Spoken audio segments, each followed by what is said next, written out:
বাংলাদেশ সীমান্ত ঘেঁষা আদিবাসীদেরকে অস্ত্রের লাইসেন্স দেওয়ার ঘোষণা দিয়েছে ভারতের আসাম রাজ্য সরকার। আসামের কঠোর হিন্দুত্ববাদী মুখ্যমন্ত্রী হিমন্ত বিশ্ব শর্মার ঘোষণায় উদ্বেগ বাড়ছে মুসলিম সম্প্রদায়ের মধ্যে। ফরাসি বার্তা সংস্থা AFP এক প্রতিবেদনে এই তথ্য জানিয়েছে।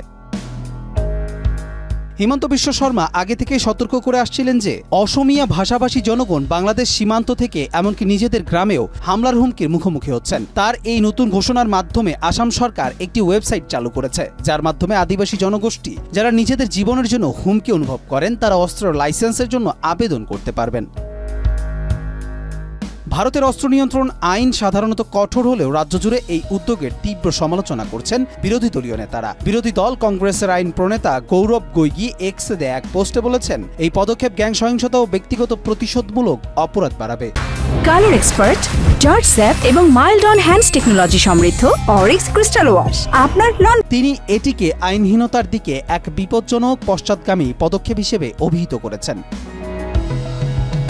প্রধানমন্ত্রী নরেন্দ্র মোদীর দল বিজেপির নেতা হিমন্ত বিশ্ব শর্মা অসমীয়া ভাষাভাষী সংখ্যাগরিষ্ঠ জনগণকে সমর্থন দিতে এই উদ্যোগ নিয়েছেন বলে ধারণা করা হচ্ছে। একই সঙ্গে আসাম সরকার বাংলাভাষী মুসলিমদের বিরুদ্ধে ব্যাপক উচ্ছেদ অভিযান চালাচ্ছে, যাদেরকে অবৈধ অনুপ্রবেশকারী হিসেবে আখ্যায়িত করা হচ্ছে। যদিও এদের অনেককেই কয়েক প্রজন্ম ধরে আসামের বাসিন্দা ও ভারতের নাগরিক। 2019 সালে আসামে বিতর্কিত জাতীয় নাগরিক নিবন্ধন NRC আইন চালু হওয়ার পর প্রায় 20 লাখ মানুষ নাগরিকত্ব হারান, যাদের অধিকাংশই ছিলেন মুসলিম।